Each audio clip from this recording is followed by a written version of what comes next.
Sundown is when the festival begins. The festival? Ooh, well, for millennia, our society has been free of crime and war, living in perfect peace. Oh, I know what this is. You've been able to sustain world peace because you have one night a year where you all run around robbing and murdering each other without consequence. That's right. What? It's like The Purge, Morty. That movie, The Purge. Oh, have you been here before? No, but I've been to a few planets with the same gimmick. You know, sometimes it's called the cleansing or the red time. There was this one world that called it just Murder Night. It's a purge planet. They're peaceful, and then, you know, they just purge. That's horrible! Yeah. You wanna check it out?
This is not a test.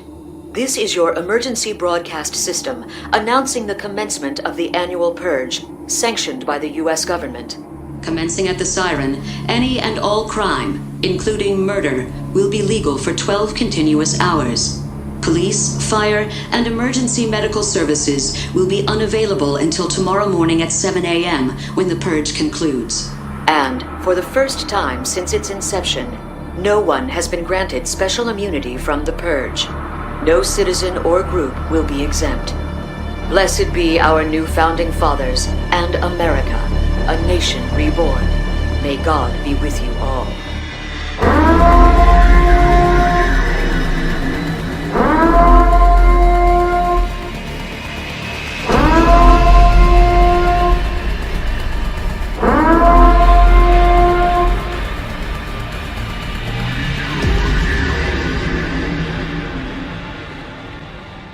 Speaking of friends you can't count on, the senator in Purge election year, man, she's only got one friend that she can count on, and that's Frank Grillo.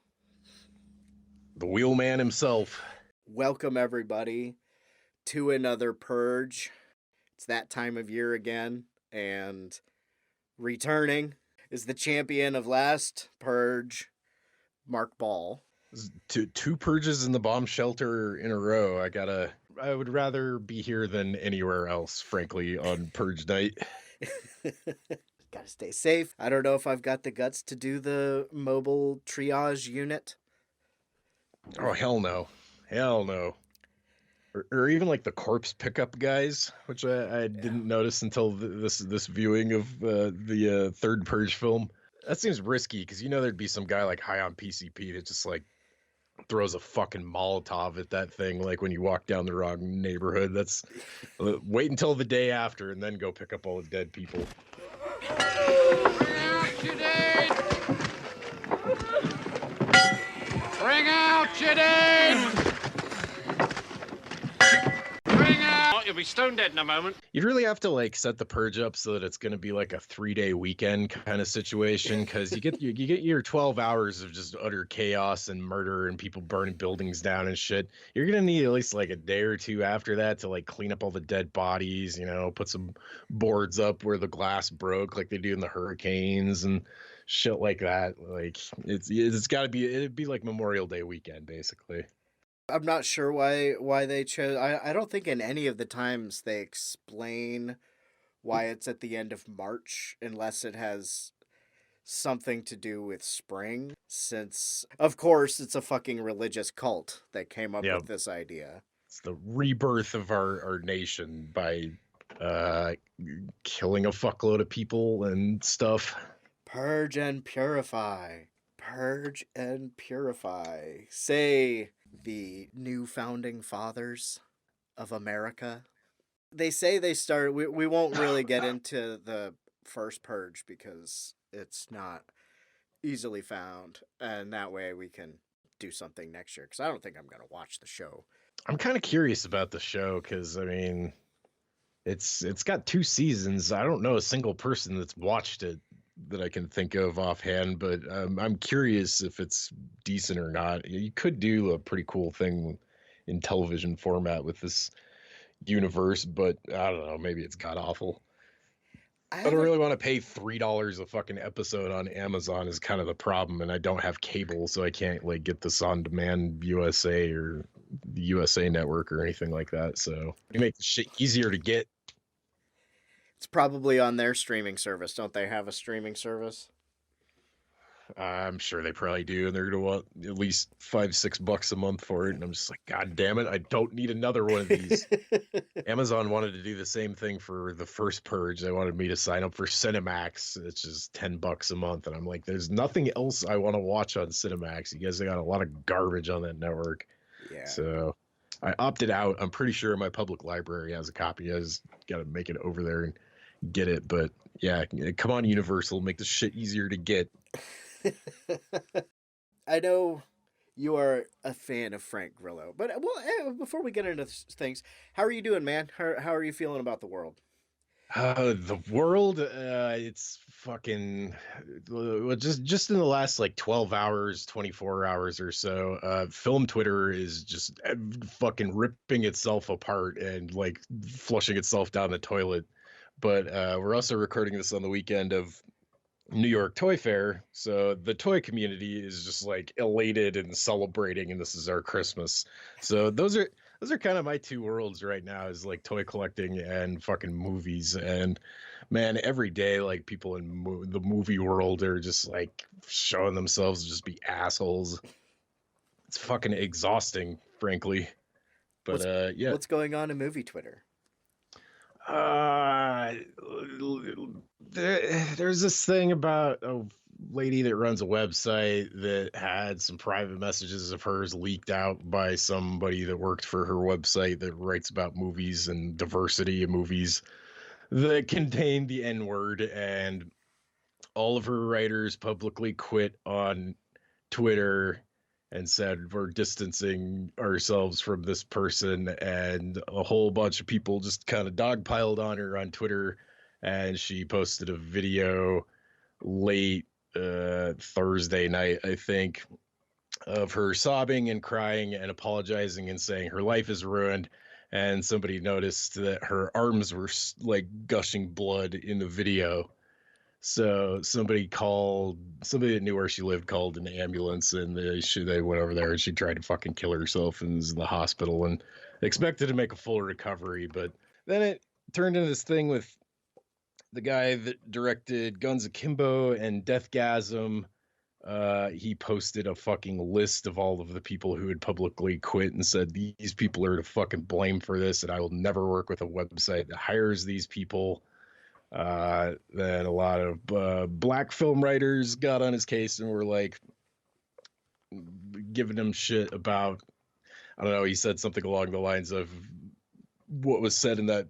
I don't know if he's like the person that was on the other side of this email or private message that this lady sent, but he just kind of stuck his foot in his mouth and said some shit about white people being able to say the N-word if it's ironically or as a joke, which is fucking dumb.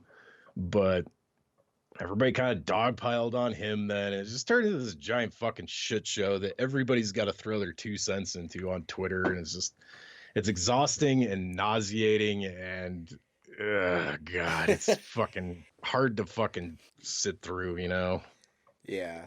I was vaguely aware of some of that, but I don't want to say I should be on Twitter more often, but I'm not on Twitter that often. You're much more sane for that, probably. Well, and also I follow the other toxic thing that is DC and elections. Oh yeah, politics on Twitter. Oh boy. Yeah. So that is kind of the whole reason that I joined Twitter too. I think like you is to yell at my fucking senator. Well, so a lot of our reps, Liz Cheney's got a Twitter, Barrasso doesn't. I don't think Mike Enzi does, but yeah, I got on there to yell at other people's senators and the president. And at some point, I had to fucking. Twitter has a nice option where you can mute words and people and stuff like that. So at some point I was just like, you know what? I'm going to make Twitter a little happier place and I'm going to block the word Trump. Nice. And I blocked him and it does the trick for the most part. I kind of hear tangentially about a lot of this shit and you can't like, you know, occasionally I'll go to the fucking what's trending tab and there'll be stuff like that there. But yeah, for the most part, I've filtered that out and it made shit a hell of a lot more, you know, fucking that I can deal with it. Yeah, I unfollowed him some time ago, but I'll often be checking on his page to see if tweets I see are real or Photoshop because we are living in the onion. I went to the public library to try to make sense out of all the madness. The place was boarded up, shut down, so I broke in and borrowed some newspapers. I don't get it, Doc. I mean, how can all this be happening? It's like we're in hell or something. The deepfake times. Right now, it's amusing. They put Tom Holland and Robert Downey Jr. into Back to the Future. And then when it starts getting used in elections. I mean, now, for nefarious means. There's still just the little ones where I think Bloomberg released a video that made it look like he stunned everybody into silence for like 20 seconds after he got something that he thought was a burn on somebody. Oh, that's an easy audio edit. You just cut out the fucking people laughing and booing at him like immediately after what he said. That's you can do that in 30 seconds on an audio editor. And there's, you know, oh look, Nancy Pelosi's drunk again. She's talking slow and slurring. Oh yeah, that's easy too. Just fucking alter your little Adobe Photoshop timeline there. And man, what I'm waiting for is, oh my God, exclusive video of Bernie Sanders drop kicking a fucking baby out the window. You use some of that George Lucas fucking video magic, you make that shit fucking super believable. Well, I mean, kind of. Am I the only one that thinks a lot of these deepfake videos, like the Back to the Future ones, still look super fucking fake? Like, I can totally tell they're not real. So, I mean, I don't know. They still look fake. I haven't really seen one. I need to watch one. There's one that they did with Nixon that I haven't checked out yet, but I think it might be a little harder to tell the difference if they have a fake political rally or a fake news conference versus here's a scene from a movie, you know? Yeah, that's true. Those ones look fake because I know what the image like for. I've seen Back to the Future 100 fucking times at this point, so like I can tell where the seam lines are. If it was shot like more like a newscast or like, you know, there are ways you can make that shit look pretty fucking believable, and it's, you know, this isn't really a new thing. It's just they got a word for it now, which is deep fakes. They're gonna get better at it, and it'll be used in the 2024 election. Yep. Might be a little late. There's like 240 or 250 days until this election. I don't know if they're gonna catch up. Yeah, unless, you know, somebody makes that Bernie Sanders drop kicking a baby video. Well, there is a guy with $64 billion that has already spent, I think, $240 million to look like I don't know. It's like space camp, but politicians. Right. Or presidential race space camp. But I don't know.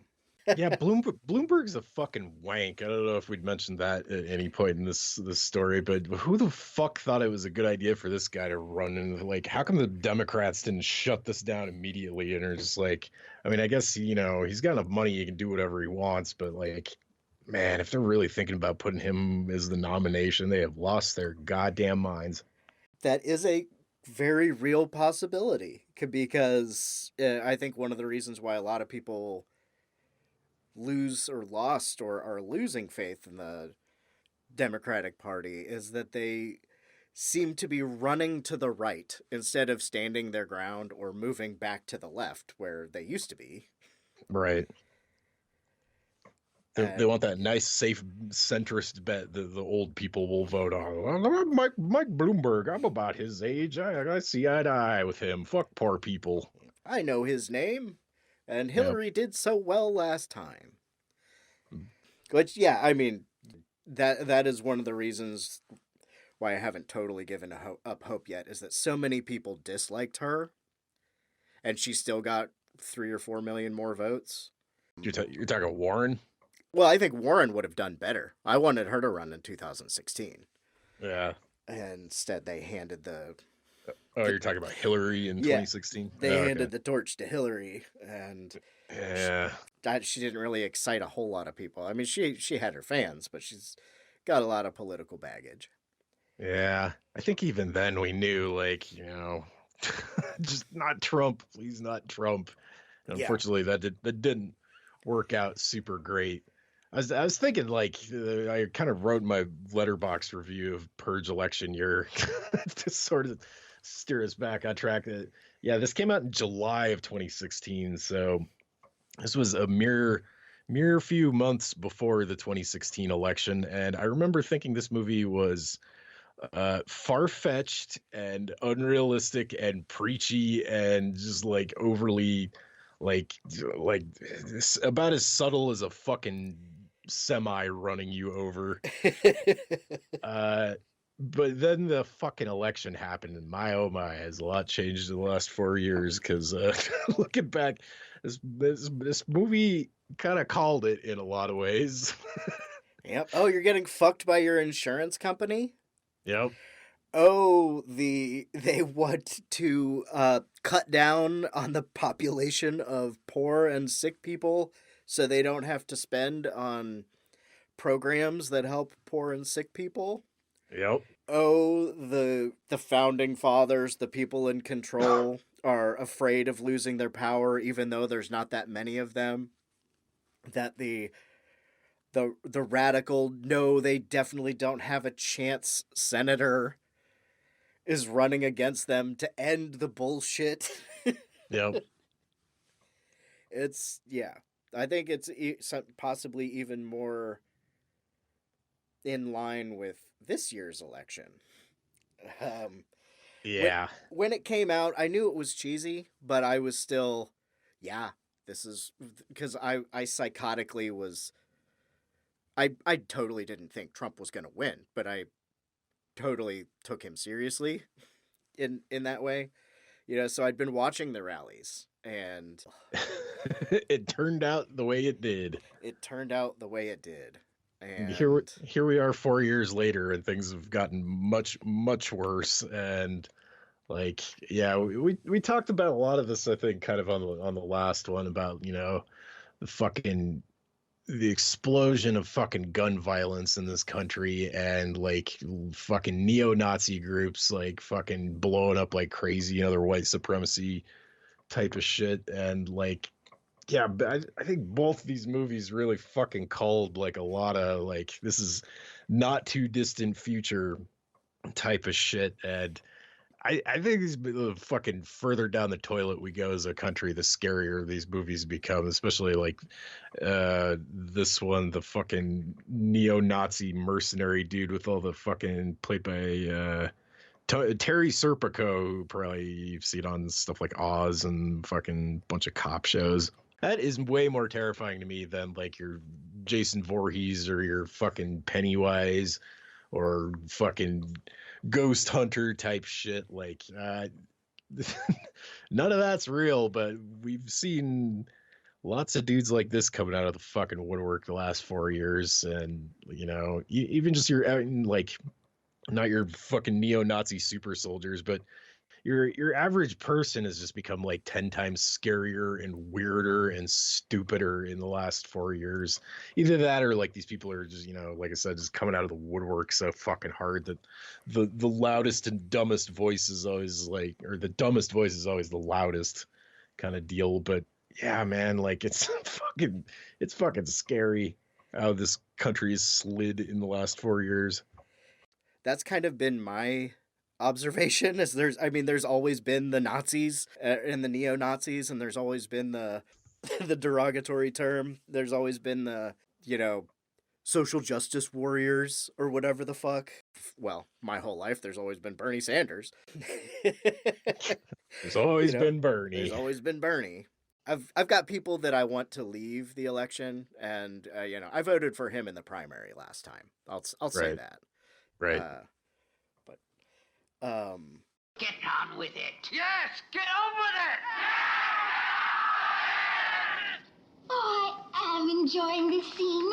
Get on with it. Frank Grillo in this is Leo Barnes. This one, the third movie, was gonna be the prequel until he said that he would totally come back and play his character. Which I kind of feel like he was a lot more interesting of a character in the second one. He's kind of just doing his like Frank Grillo thing in the third one, but they've already like kind of established who his character is in the second one. He's got the whole backstory about, I kind of forget it because it's been a year since I've seen it. But I think his daughter gets killed in the Purge or something, so he's like an ex-cop. And he just becomes like a Purge mercenary that goes out and fucking kills people. Or he's got that big plot like about killing the people that killed his daughter on Purge night in the second one. So we've already kind of got all that out of the way. In this one, he's kind of just playing the senator's bodyguard, and he's still a lot of fun to watch. I've fucking watched Frank Grillo and just about anything, and I think he's almost always like really good. I just don't think his character was super interesting in this one. He could have been replaced by a lot of different people, and it might not have been noticeable. Yeah. His character was more fleshed out in Purge Anarchy. That's what 2 is called, right?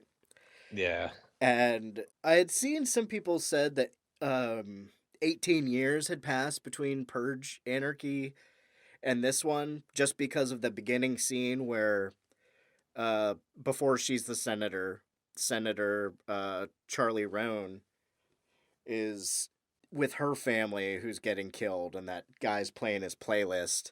Oh yeah, the cold open. I fucking hated that, honestly. I was super worried. I don't know what it is about that scene. It just seemed like super tacked on and amateurish kind of. I don't know if it was just, it's a Purge movie, we can't spend this time explaining this part in exposition, which I think they could have easily done at the debate, because really close to the beginning of this movie, after the cold open, and it goes like, 18 years later. Yeah. And there's just a couple minutes, and then they have that debate, and they're talking about the Purge. She easily could have, said... Just had a quick flashback to that. Yeah. Like, you didn't have to make a whole scene out of it, really, because, like, the stuff that the dude that's killing him is saying in that cold open just... I was real worried when I was rewatching this. I was like, oh, no, they, like, amped up the edgelord on this. This feels like a fucking bad Saw ripoff or something. And it's shot really... One more game! It's shot really weird where like 90% of what you're seeing on screen is out of focus, and like it's clearly like they made real good use out of the mask that the dude's wearing, because everything is saying just sounds like weird bad ADR kind of doesn't really match the scene. I don't know. I'm just not a fan of the cold open on this one. We got to get him hooked with a kill earlier than the last one, but yeah, it establishes that this is going to be a violent movie for sure. And yeah, I hadn't thought about the timeline of that. That was like, I mean, because she doesn't They didn't really make any attempt to make her look any younger at all. Like I said, it's like all shot like it's through like a fucking jar of Vaseline or something. But it's so this is in the fairly distant future. Like the Purge has been going on for like almost 2 decades or more now at this point. And I don't think the timeline of this movie taking place that long after the second one, because Frank Grillo is no older unless he's a Highlander. Right. And the old fucker. He hasn't aged at all. Yeah.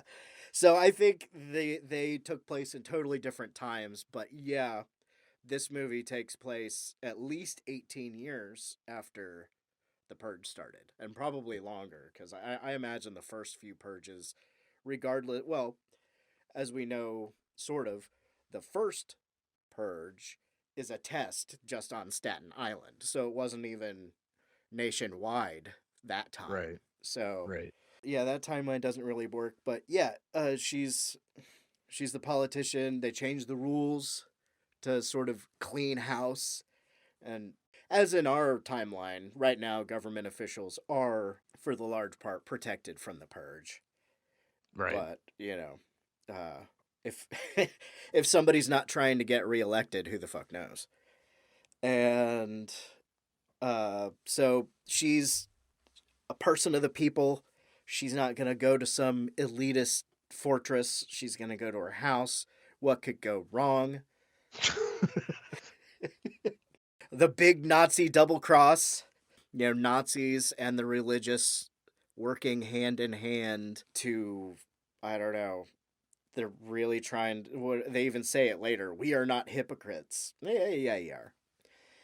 I kind of dug that aspect with the like dark government fucking religious cult kind of deal. I don't know. There's something very like Resident Evil about that for some reason. The dude with his fucking robes just like having dark sacrifices and shit. It definitely gives it that nice little horror punch. Yeah, he's a total boss fight. Yep. Busts out, pulling the guns out from under his robes. I'd forgotten that part, because you watch him disappear into the tabernacle or whatever that is called.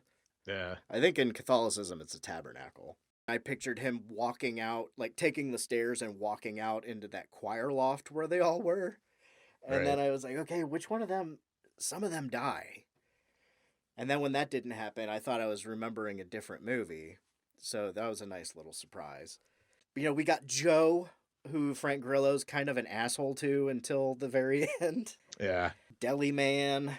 We've got what's his name? The immigrant that just became an American citizen. Joseph. So there's Joe and Joseph. Who has one of the fucking dumbest lines in this entire movie when it's later revealed that this kid is like an expert sharpshooter, and old Joe is like, "How the hell did you learn to shoot like that?" And he's like, "Every day in Juarez was like the Purge." Fucking laughing my balls off when he said that line, because it's just so like, oh, it's supposed to be like a twist, I guess, and it's just so fucking ham-fisted. I was howling with laughter. Speaking of ham, we've got the angry, rich asshole Catholic schoolgirls. Oh, yeah. I want my candy! They're definitely mean girls. Yeah. They also help establish the other character whose name is escaping me that runs the Laney. Oh, Laney, yeah. La Pequeña Muerte. Oh, I was reading this wrong. The younger kid's name is Marcos. Oh, okay. So yeah, we got Marcos, but yeah, Laney, everybody knew who she was. She was a badass former purger, and yeah, I made sure. I never noticed that her name was La Pequeña Muerte. Which translates to Little Death. Oh, that's right. Yep. And Pequeña, because she's a lady, not pequeño. There's a lot of gender in Spanish. Right. I thought that was kind of a nice touch when she like comes to when there's like these 3 girls that are shoplifting in Joe's convenience store that he runs, and they're just doing the full blown fucking if you touch me I'll scream rape kind of fucking Mean Girls bullying type of shit. And then what's her face walks up, Lainey, and they they finally recognize her, and she's apparently like somebody fairly well known for, I guess, going out and killing people in the Purge. She's like basically probably a mass murderer of the Purge, or maybe she was doing like revenge killings type of things. They don't really fully explain it, but you get that kind of exchange like just in this quick little scene, and it kind of establishes her whole character. And then later on we learn that what she is currently doing in the Purge is outrunning because all emergency services are suspended during the Purge. So there's no cops, there's no fire trucks, there's no ambulances running. So Lainey and one of her friends are running like an ambulance that drives through. It's like a fucking mostly bulletproof van that's been turned into like a makeshift ambulance that drives through the Purge. She's got, I think, probably one of the most interesting characters in this movie. I don't know. I kind of feel for old Joe too.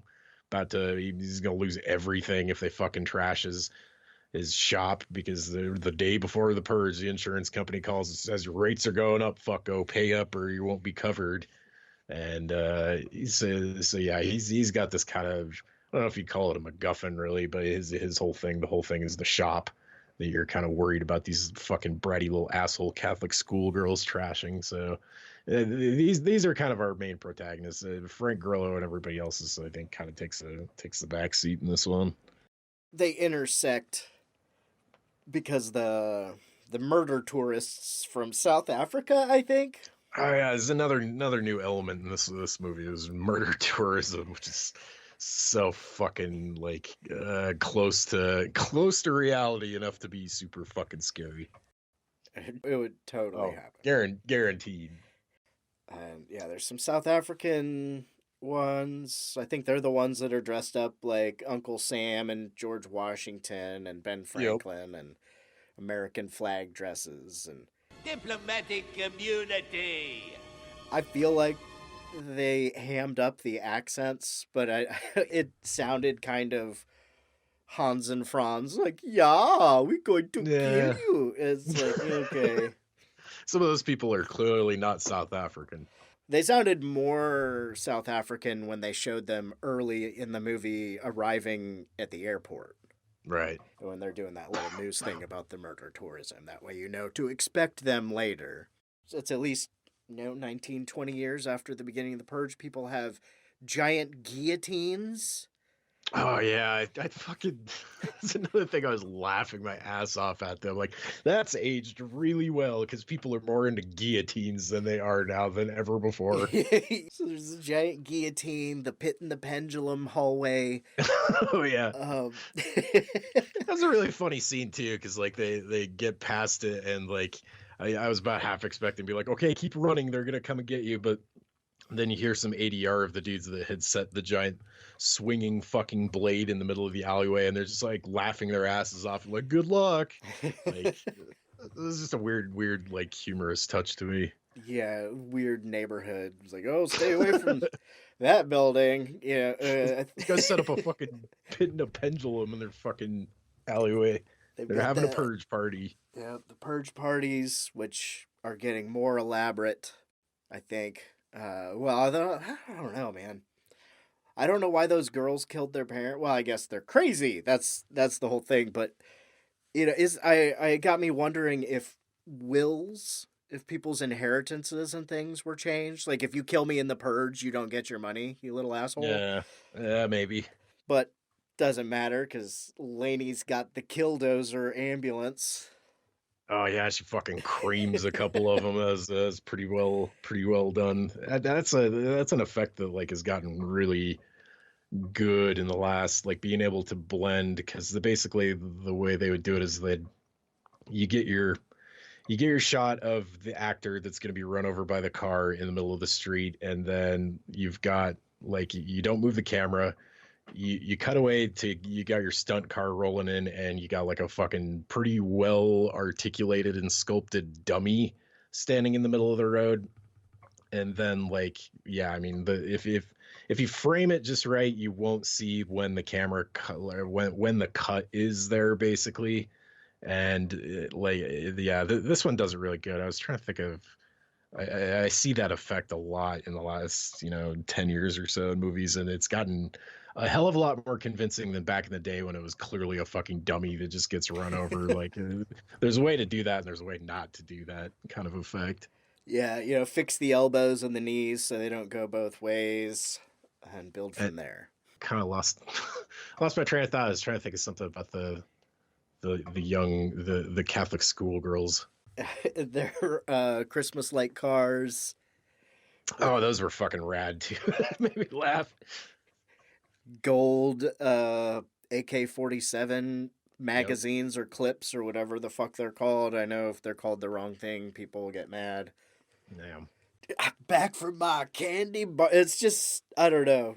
It's totally ridiculous. It feels like something out of like Escape from New York or something, like just these completely over the top characters, but the same, and they're definitely like, I don't know, kind of caricatures of like asshole inner city kids, kind of like. I feel like we saw this a lot in like the early 90s, like just movies that take place in the ghetto, sort of, which I actually appreciate. I mean, I think these movies are always constantly trying to tie really over the top ridiculous shit to reality somehow, and that's what I think separates this from like a lot of direct to video trash that like the fucking Asylum and Trauma and people like that put out. Like this one, they at least put enough thought into it to like kind of tie all this shit to reality enough to be like, well, I could kind of buy that.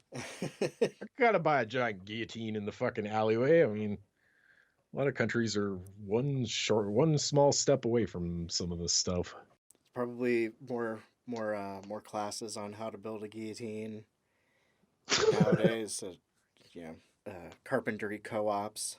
When Senator and Frank Grillo did come across Laney and them, I really did like what did Joe say? What in the Mississippi fuck are you doing outside on Purge night? Good old Joe, always quick with a quip. I ain't no saint. I've got a past, but it'll come in handy later at the gang member gladiator fight club that's going on. Oh my god, yeah, that fucking scene is dude, that's when this movie goes full blown Mad Max. So we've just got these two fucking like giant muscly fucking pro wrestler looking dudes. There's the one shot of the black dude with dreads that's just covered head to toe in fucking blood, like standing on like a highway underpass, just screaming at nobody in particular. I am like, the fittest. Yeah, the Purge is a battle of the fit and the fittest, and I am the fucking fittest. And he just is like playing mega high on PCP so fucking well. It's like another one of these like creepy real world kind of touches. It made me think of the bath salts fucking insanity in Florida that was going on, like this is probably 7 or 8 years ago, when people were like wandering the streets naked, fucking high on bath salts, and fucking dude like was found chewing a dude's face off and like all that insanity. That's kind of what that reminded me of. And then it gets to the fucking gladiator fucking Thunderdome, two dudes fighting with fucking Renaissance fair weapons, and yeah, and then our protagonists roll up in the triage van, and we find out that old Joe used to be a Crip, or is aware of Crip secret whistle blowing type of things. Yeah, he's at least Crip adjacent. Yeah, Crip adjacent. That's old Joe is official status Crip adjacent. But I actually kind of like how that scene ended, where they were like, the Crips weren't there to rip them to shreds. They just wanted to help, like one of their kids that got shot or something. Yeah, somebody got hurt. Maybe they try not to kill in the fight club. Who knows? But yeah, they're like, just help our dude. Yeah. And they're like, okay, can you fuck up some Nazis? They're like, okay. Oh yeah, I forgot. That's where everything goes. Be like, all right, we're gonna we'll help your kid, but can you do this little thing for us? And they end up fucking smoking a couple of those fucking. Oh yeah, and the whole thing with the tracer bullet that was shot into Frank Grillo, which I'm not really sure if that's a real thing. I'm sure definitely GPS technology is getting pretty good, and they're making batteries smaller and smaller. So I don't think it's that far fetched. You probably could fit some sort of GPS tracking device in a good sized caliber bullet. But it also felt very, very Escape from LA. And if that goes back through, I'm pretty sure the gun he got shot with was along the lines of a Gatling gun. So they've got a Gatling gun full of tracer bullets, so they're just spraying everywhere, hoping they get one in you. Yeah. I mean, I guess, it's not that far-fetched. You'd have a computer that would be able to, we got 2,000 of these fucking tracer bullets. Most of them are going to land in the dirt and not do anything or explode on impact if they hit the concrete. So as soon as you get a signal of one moving on fucking Google Maps, then that's the one to go after. The one that's moving is Frank Grillo. The one that's not moving is the garage outside the senator's house. Yep. Put it together, guys. I know you're Nazis, but... they're pretty sophisticated Nazis. They're not like fucking some of the dudes that show up at the Second Amendment rallies that are like, you should fucking hit the gym a little bit, bud, if you're planning on being a super soldier. Play a little less Call of Duty, if you know what I'm saying. Not to fat shame a bunch of Nazis or anything, but these guys look in all ways like they've trained. Mm-hmm. They don't look like the weekend warrior, so to speak. Right. They could be Secret Service to the government people that run the Purge. They could be, they could just think that they're very fine people. But they are definitely connected, and they have people inside even Frank Grillo's security. He seemed like he trusted that dude that fucking totally stabs him in the back, at first. Like, he seems like he's his dude, and he's got it covered. You're my number one guy. Yep. Oh, you're just gonna open up the door and let all the Nazis in. Great. Yep. That's why I didn't trust you with this trap door, motherfucker. Yeah. Do you want to take a quick break, and we'll be right back to sort of wrap up this? Yeah, sure. Cool. 5 minutes later. And through the magic of science, we are right back. These are not extremely deep movies. There's not a lot to try to mine out. They're pretty straight up with what they're saying. And, election year, I think they started making it in 2015. And anybody that wasn't really paying much attention to politics back then is seeing now that primary season was well within range during the making of that movie. And I don't know, did you watch the Republican debate primary season last time around, the 2015-2016 election? The Republican debates?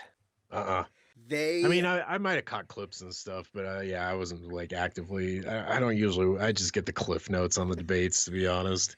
They were a shit show. I mean, people are talking about how this. Well, I don't know if you've seen, but some people were saying, "Oh, the last Democratic debate is proof that they're all gonna lose." Right? Yeah, I've seen people saying that. The Republican time through. Now, granted, the bases are different. But the Republican debates had the person who ended up in the White House now bringing up dick size. Oh no. Talking about an opponent's father possibly being connected to the assassination of JFK. Oh yeah, he was talking about Ted Cruz. Yeah, the Zodiac killer's dad. Yep. And old wife elbower.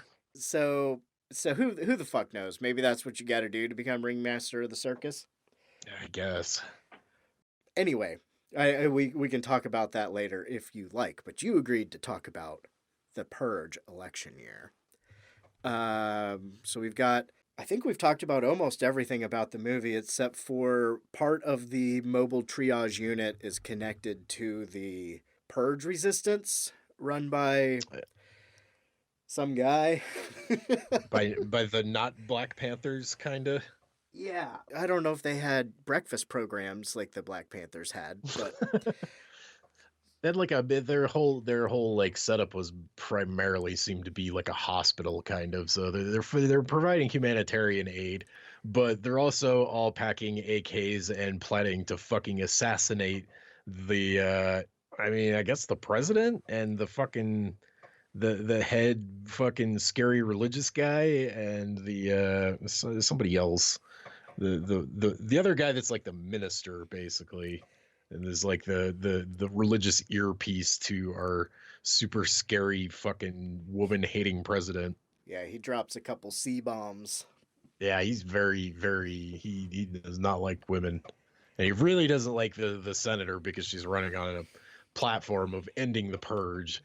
So this whole I don't know, it's kind of a weird like the switching gears kind of thing, because like the first chunk of this movie is an assassination attempt on the independent senator, and then when they meet up with all these people later on at the like resistance hospital hangout kind of deal, it switches gears and becomes more about these guys want to go kill the fucking other dude that's running the current president and all of his fucking cronies, and she's saying, no, you can't do this. I can't in good conscience, run on a platform based on murder, and it'll make these guys a martyr, and it's just going to piss people off more and make me look bad kind of deal. Which, yeah, I mean, I guess, but like, I don't know.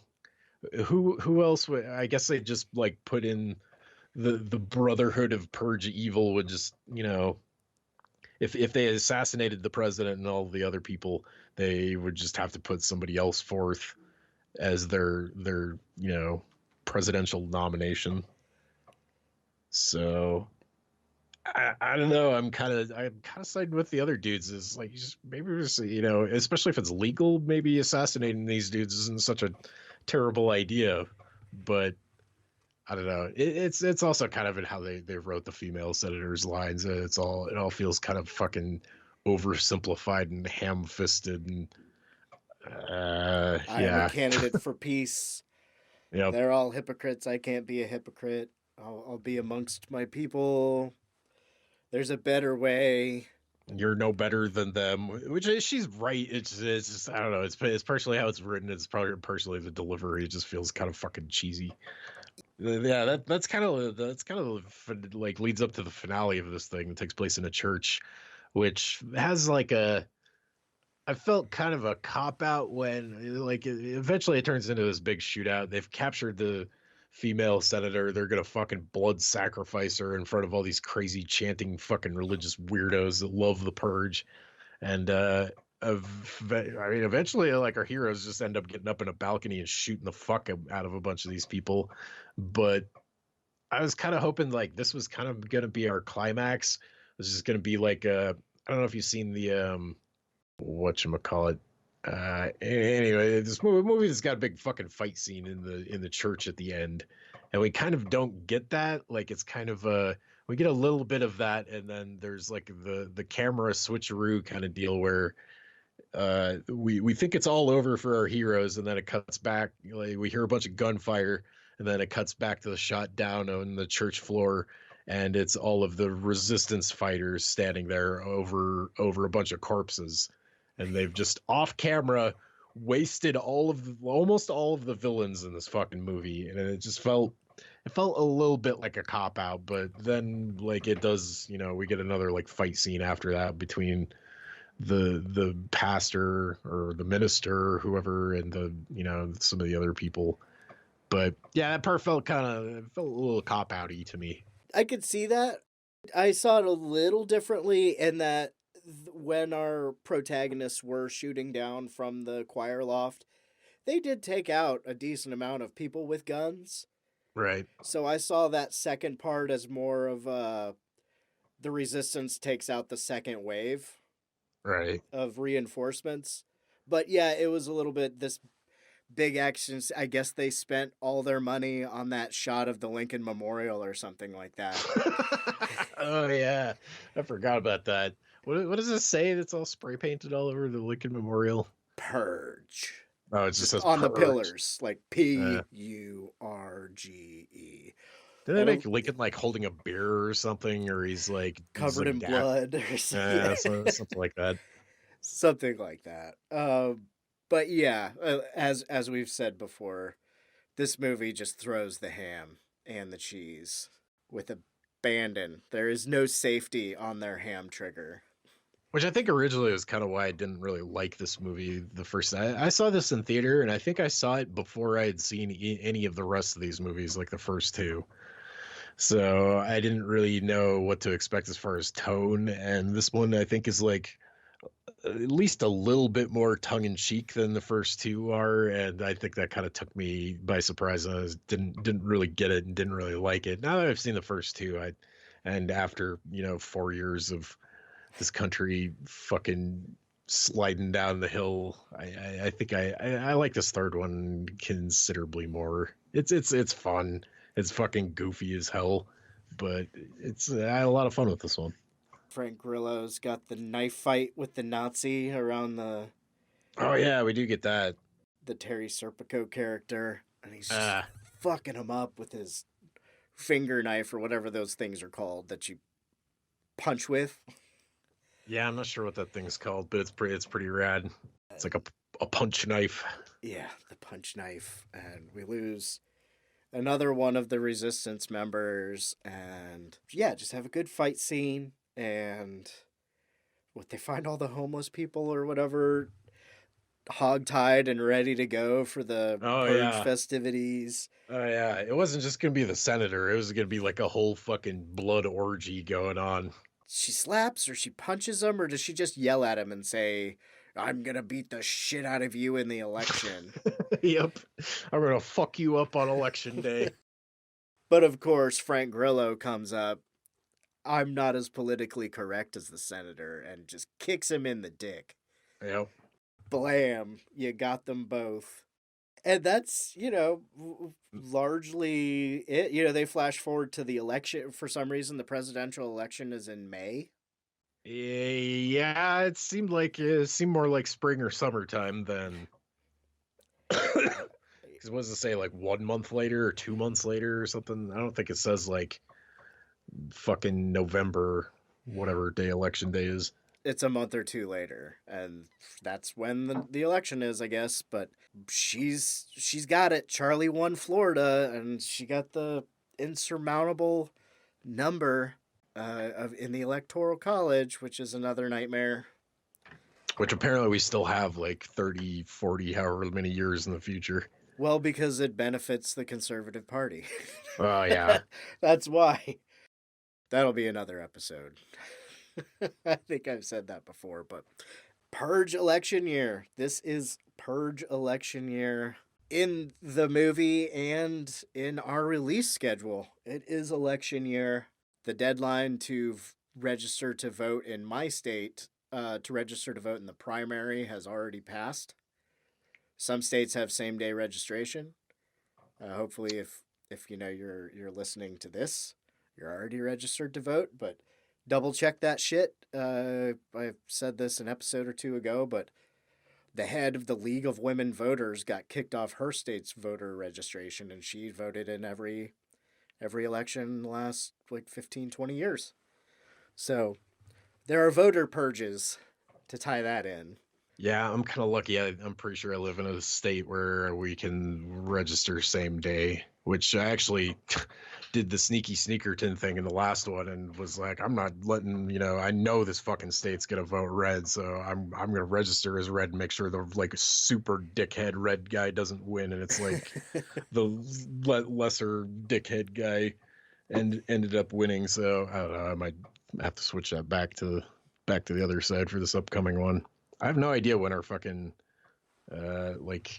when we vote for primaries or whatnot. I guess primaries is all the same thing. There's a big chunk of states that are all going to have their primaries on March 3rd. I don't think mine is one of them. You're in Wyoming, right? Yeah. You have a Democratic caucus on April 4th. Oh, okay. The Republican state convention is May 9th in Wyoming. Oh, gross. I will be in South Dakota seeing Rage Against the Machine on that day. Hey, there you go.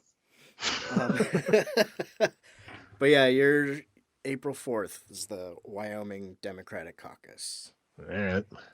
There's a lot of the Republican state parties have canceled their primaries and caucuses. They're just not even going to bother. Yeah.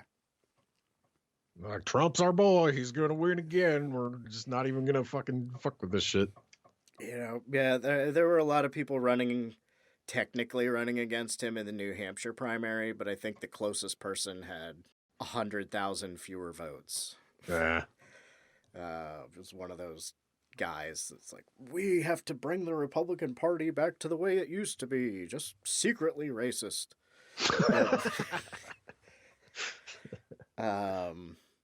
So yeah, who knows? It's gonna be a shit show, but I am an optimist. I think more people give a fuck this time around than they did then. Yeah. I think less people are gonna vote for Mickey Mouse. God, I hope so. I think that if they vote, the largest voting bloc now is 18 to 30-year-olds. Right.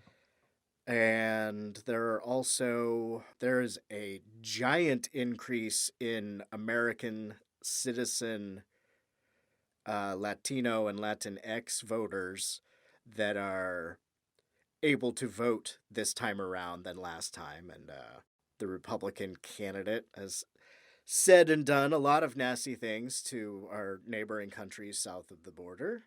Yep. So, I don't know. I'm sure he's picked up some fans, but I'm sure he's lost some. That doesn't necessarily mean they won't vote for him. But also, I think a lot of the what's the worst that could happen voters might have had their answer in the last length of time. They all got to eat their shoes. Yeah, their shoes, eat their soybeans, because trade wars are fun and easy to win, according to, I think that's a direct quote at the beginning of his trade wars. But who the fuck knows? Just trying to have conversations and stay motivated. I'm optimistic too. I'm also real worried because I was, it really kind of depends on what the fucking Democrats end up doing. That's what I'm waiting to see, because I think maybe one or two of those people has a fucking chance. Most of them don't. I really wish like some of these people would just hurry up and fucking drop out already. Like certain billionaire fucking former fucking, was he the mayor of New York? Was that what he was doing, or is he governor? He was mayor. He was the one that tried to get Big Gulps banned in New York, wasn't he? Good. I cannot play it because of copyright issues, but there is a good Aquafina song to Mayor Mike Bloomberg. It's like, help me understand, are my giant margaritas gonna also get banned? Yeah, he's the stop and frisk guy. He's the guy with, a lot of women under non-disclosure agreements. He's the guy that introduced his dear friend George W. Bush at the Republican convention not too long ago.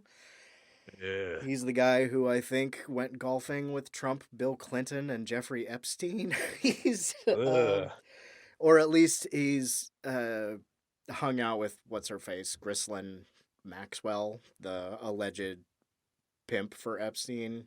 He's the guy that said a lot of horrible shit about trans people. Yeah. He's not gonna, I mean, all he's got is his money. And he said that even if he wasn't the nominee, he was gonna pay for 500 or 1,000 campaign staffers for whoever it is. So you can go ahead and drop out now and just do that. But, yeah, dude, come on.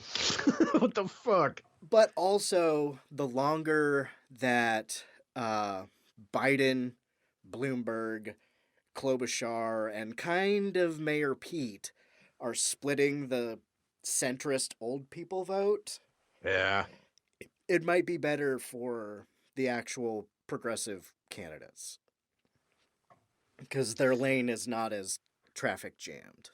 Yeah. But who knows? It's gonna be weird. Yeah, like I said, that's really what I'm waiting for. Is like, did they learn their lesson in 2016? This is gonna be another shit show where people got to vote for somebody they don't really want to. Like, there's clearly a couple candidates in there that like people really, I think, are fucking rooting for, and then there's a bunch of other fucking people. So yeah, I don't know. We'll see, I guess. We will see. Yeah. It is scary times. I'm surprised I don't have gray hair yet. I got some. But it's been a while since we've chatted on here. What would you like to? What are your projects now?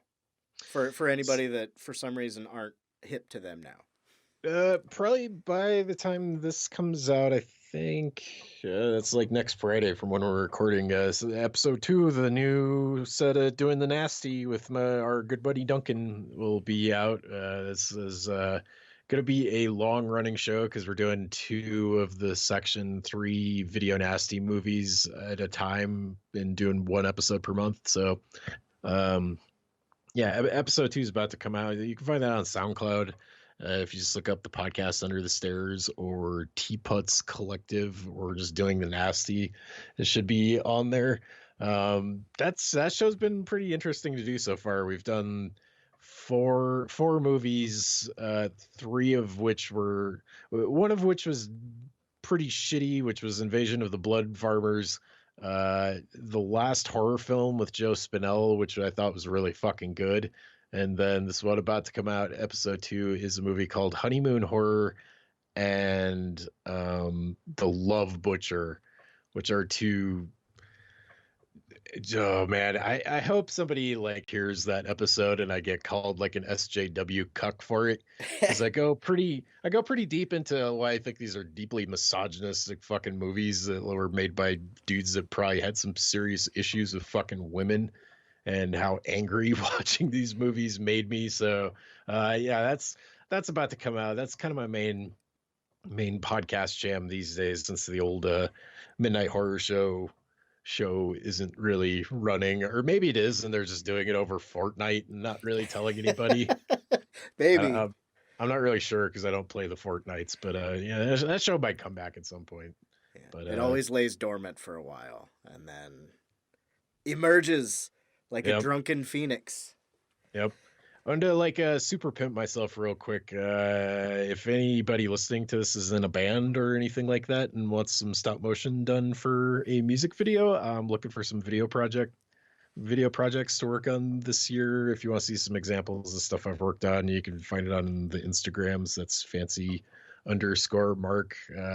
This isn't like I need a job kind of plea. It's more like I need to do some projects that I can put together for real to get more projects. Excuse me. It's not like I'm gonna be out in the streets unless I can make some videos with my fucking toys kind of deal. It's just I want to stay busy doing that kind of stuff and have some work to show for it kind of deal. So yeah, if you're looking for that sort of thing, shoot me a private message and we'll talk. And that's Mark with a K. Yep, Mark with a K. Check out The Senator, which was in Fantastic Fest.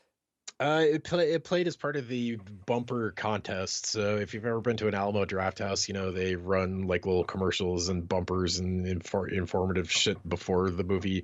Fantastic Fest does a themed contest, which is a 30-second bumper that runs before the movies at Fantastic Fest. Mine I got pretty fucking great reaction out of The Senator from last year. It played before Joe Bigos's new movie Bliss. And I think everybody was completely shit-faced at midnight on like Saturday night of Fantastic Fest. So it was like a perfect timing. And I'm pretty proud about their response to that one. So yeah, that's a good example. That's also on YouTube if you just look up The Senator Fantastic Fest bumper 2019 or something. But yeah, hit me up if you want me to do some shit like that for a music video. I'm also like always looking to kind of expand what I can do with animation and stuff like that. I had somebody on Twitter ask me if I did like opening titles for movies, and I was like, well, I never have before, but I'm pretty sure I could figure out some kind of cool stop frame animation type of stuff. So yeah, if you're looking for something like that, hit me up. Thank you for your time, dude. Yeah, absolutely. This is a lot of fun. I think we survived the purge to see the sun coming out. So I guess we gotta go clean the bodies off the fucking lawn. Got time to bring out your purge dead.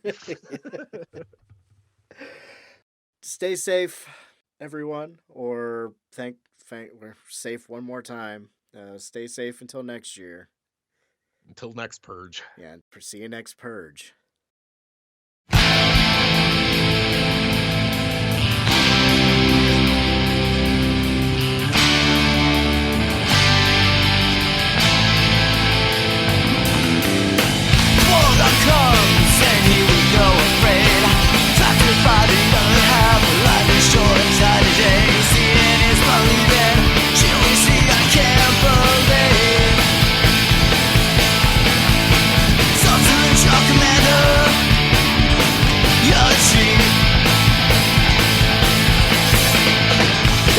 Miles 700 die. Placement sound, you've not reconciled. Last beauty of the minds of life. How much longer I have? Numbers up for all my friends. One lone brick wall, dead end. Oh, they should.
If you enjoyed this show, then make sure you check out the other great shows on the Legion Podcast Network, like Cinema Psyops, Cinema Beef, Devour the Podcast, Duncan and Bo Come Correct, Exploding Heads Horror Movie Podcast, Friday the 13th, Get Slayed, The Hellming Power Hour, Hello, This is the Doom Show, Hero Hero Go Show, Kill the Cast, Underwater Kaiju from Outer Space, Jerry Hates Action, Legion After Dark, Mental Health, Obsessive Cinema, Discourse, Pick 6 Movies, the podcast by The Cemetery, the podcast on Haunted Hill, the Psychosemantic Podcast, Rick Radio, House of Wax, Dude Looks Like the 80s, Rabbit and Red Radio, the Shadecast, Short Bus Cinema, 2 Drink Minimum Commentaries, the VD Clinic, Who Will Survive Horror Podcast, and Witch vs. the Doomsday Clock. With such a wide spread of shows, there is guaranteed to be a niche for you to fall in love with. Horror, politics, movies, books, sex, music, commentaries, health, video games, kaiju, action, news, comedy, and opinions that would most likely get you killed in some parts of the world. We are proud to bring you some of the best podcasting in the world. Check us out at www.legionpodcast.com, iTunes, Spotify, Stitcher, YouTube, and any other dark corner of the internet where podcasts can be found.